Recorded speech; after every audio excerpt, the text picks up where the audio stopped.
All right, thanks for staying with us. Our guest again, Miss Lynne George, and she's talking to us, about her experiences, and also before the break, we had talked about a website where, if we have to, because of time limitations, we can't go over everything. Oh. But really, everything we're talking about, people can obtain that information, Yes. and they can go to brandonswindow.com, Right. which is one of the websites, and there's also another website. Dr. Natasha's website, which is in layman terms, gaps.me, GAPS.me.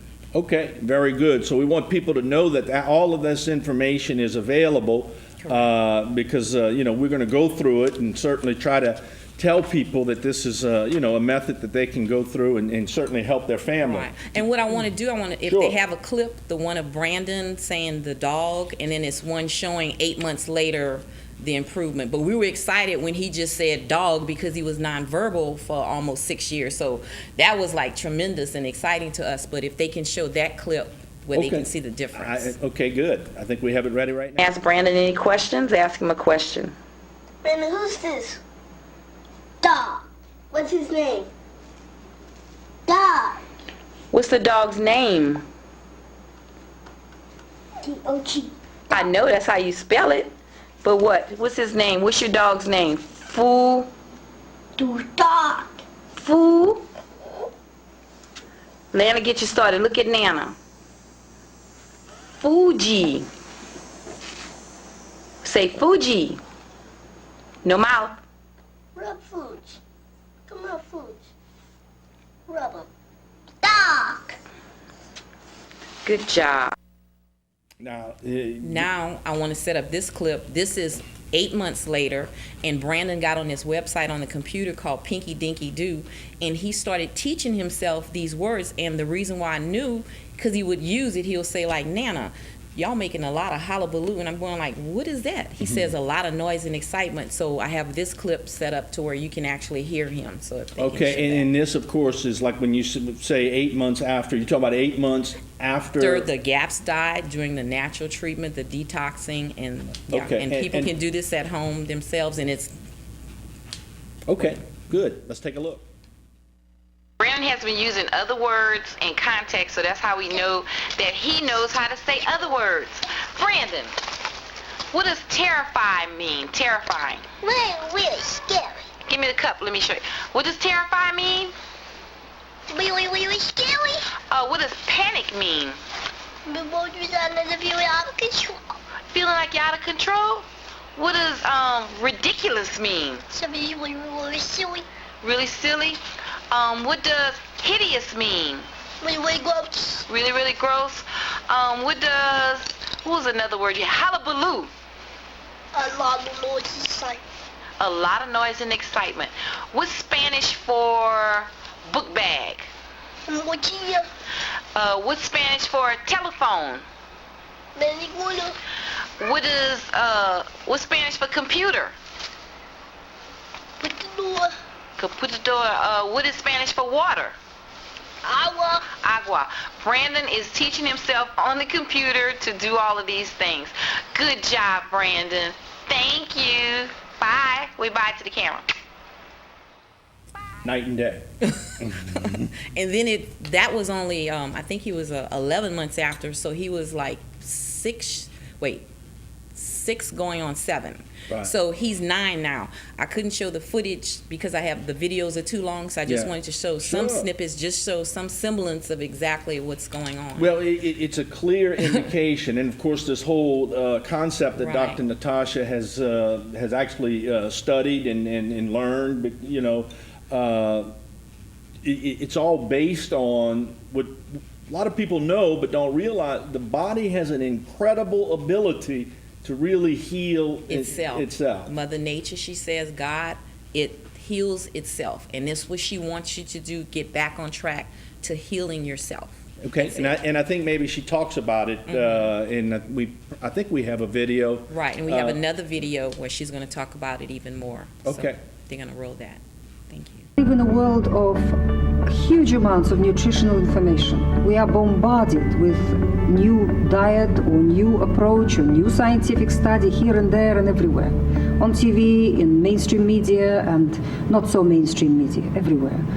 And this scientific study found that, and this scientific study found something completely opposite. And people are confused. Of course, people are confused. But what you have to understand that your own body has been designed by nature through eons, billions of years. It was a very long and meticulous process. No science, our modern science and our medical industry and anybody else hasn't got even an ounce of that wisdom. It's in its infancy. Your body is infinitely wiser and cleverer, and it knows what it needs. And how can the body tell you if, for example, at this moment in your life it needs so much protein, so much carbohydrate, so much fat, so much B12, so much zinc, and so much magnesium, and it needs to remove this pesticide out? How on earth can your body tell you all that? I mean, even if your body had a way of telling you all that information, how are you going to go about supplying that proportion of nutrients for yourself and taking out the pesticides from your body? Well, Mother Nature is not, it's kind, and it doesn't ask us to do anything that complicated. It gave us senses. It gave us a desire for food. It gave us a sense of taste and sense of smell and a sense of satisfaction from food. Because make no mistake, Mother Nature knows, and your body knows, the composition of foods on this planet. So your body knows at every moment in your life what it needs and what composition of nutrients it needs right now, and it will give you a desire for food that has exactly that composition. So whenever you are ready to eat, just ask yourself a simple question: what would I love to eat right now? And it will pop into your head immediately. You would know what you want to eat.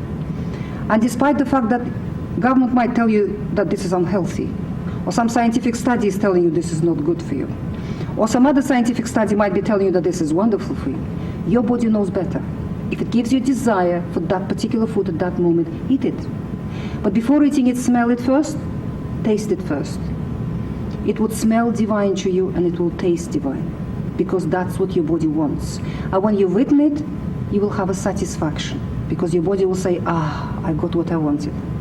A couple of hours later, your metabolism will change, your activity will change, your level of stress will change, the weather might change. So your needs for nutrition will change. The food that you loved to eat a couple of hours ago would feel repulsive to you a couple of hours later, but you would love to eat something else, because that food would feed your metabolism much better at that moment in life. So it is important to listen to our senses and to develop them. And trouble is, people disconnected themselves from their senses. And they try to throw information at their body and dictate to their body from their mind what you should have and what you shouldn't have, because they've read some article somewhere. Or seen a food pyramid. Or they've seen a food pyramid, or because they've talked to some expert or something like that. And that is just a foolish thing to do. Trouble is that because people got disconnected from their senses quite a lot, the senses got perverted a little bit. Take, for example, a sense of smell. Because people use so many synthetic odors now, all your washing powders and all your the perfumes, the air fresheners, and all sorts of other smelly chemicals that we willingly introduce into our environment, they can alter your sense of smell, because you've got only so many receptors in your nose to smell. And if you're using constantly a particular chemical, if, for example, you're using a particularly scented laundry detergent, you're wearing that clothes all day long, you're sleeping on the bed smelling of the same thing, you're using towels which smells of the same thing, your receptors in the nose get all occupied by that particular chemical. So new portions of chemicals coming in, you don't smell anymore. You don't realize how your clothes smells. You don't realize how your bedding smells. And when you try to smell food, you can't smell it anymore, because your receptors in the nose are occupied. So it's very important to clear your environment of smelly things, particularly unnatural smells, chemical smells, laundry detergent smells, and air fresheners, and perfumes, and deodorants, and all sorts of other smelly things. And it will take a week or two for your receptors in the nose to clean themselves up, and then you'll be able, your sense of smell will return. And it'll be another sense, again, it'll serve you very nicely the way it's supposed to and the way it's been designed to in the choice of food. The same with sense of taste. Processed foods have got chemicals added to them deliberately to make them addictive. There's a whole industry in the food industry, within the food industry, which manufactures addictive chemicals because the manufacturers of the foods want you to get addicted to what they produce, to processed foods. And they alter your sense of taste in the mouth. So when you stop eating processed foods, again, your sense of taste returns. And it becomes the real, true sense of taste that you're supposed to have. So it's important to pay attention to that. There is an article that I've written on this subject called One Man's Meat is Another Man's Poison. And it is on my blog on the internet called drnatasha.com.